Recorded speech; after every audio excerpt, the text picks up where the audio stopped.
Hi guys! Tonight we're going to read The Legend of the Candy Cane. It's by Lori Wahlberg and illustrated by James Bernardin.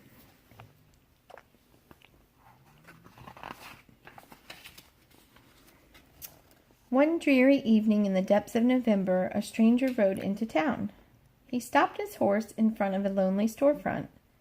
The windows were boarded shut and the door was locked fast.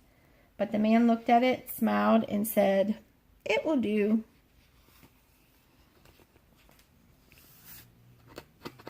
All through the gray, short days and the long, dark nights of November, the man worked. The townspeople could hear the faint pam, pam, pam of his hammer and the snish, snish, snish of his saw. They could smell the sweet, clean scent of new lumber and the deep, oily smell of new paint. But no one knew who the man was or what he was doing. The mayor hoped he was a doctor to heal his illness. The young wives hoped he was a tailor to make beautiful dresses.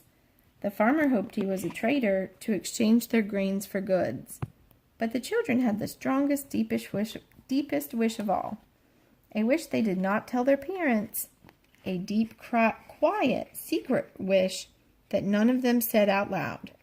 No one spoke to the man. No one asked if he needed help. They just waited and watched and wondered and wished. But one small girl watched and wondered, waited and wished longer than she could stand. And one snowy day, she knocked at the stranger's door. "Hello," she said. "My name is Lucy. Do you need some help?" The man smiled warmly and nodded. Then he opened the door and Lucy stepped inside. A long counter ran down the side of the room. Bare shelves filled the opposite walls. In the back were dozens and dozens of barrels and crates.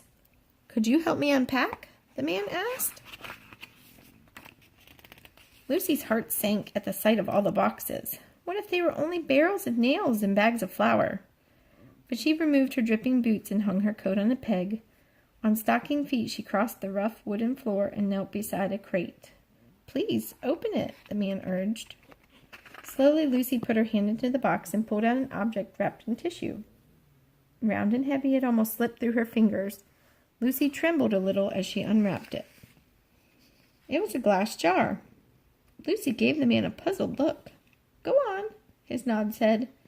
So she unpacked another glass jar and another, until she was completely surrounded by jars of all shapes and sizes. Tall and thin, round and squat, jars with lids and jars without. "Now," the man said, "for something to put inside." And he pulled over a huge crate stamped with a strange word. Confections. As Lucy unpacked, her eyes lit up. It was candy, her favorite candy. Gumdrops. "Try some," the man said. She popped one in her mouth. Now she could hardly unwrap fast enough. Peppermint sticks, taffy, lollipops, chewing gum. Wide-eyed, she looked at the man. "We wished," Lucy said. "Yes, I know," said the man, "and here it is. Welcome to Sonneman's Candy Store. I am John Sonneman."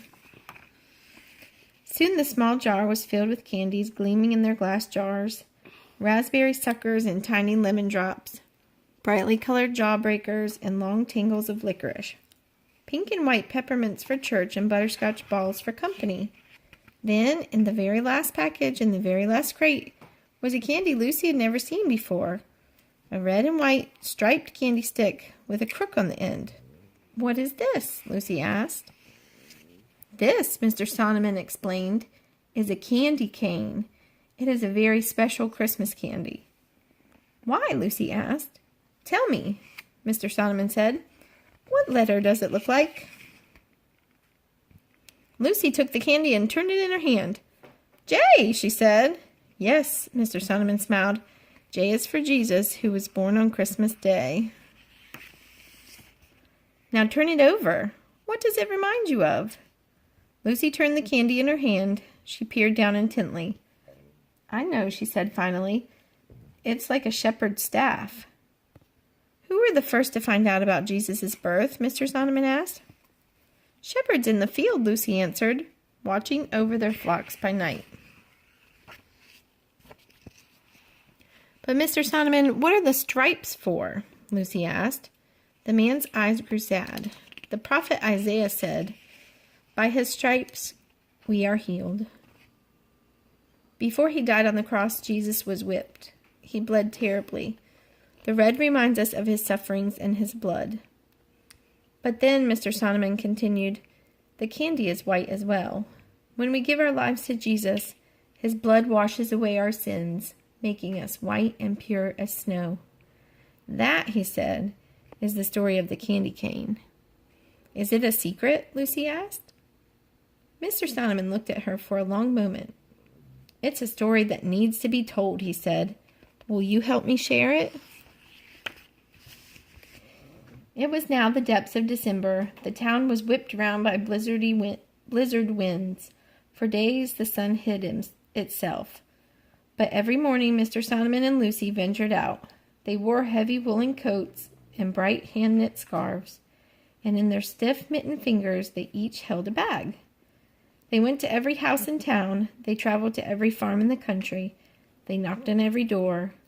In every home they told the story. They left a small gift, and they gave an invitation. You see it there?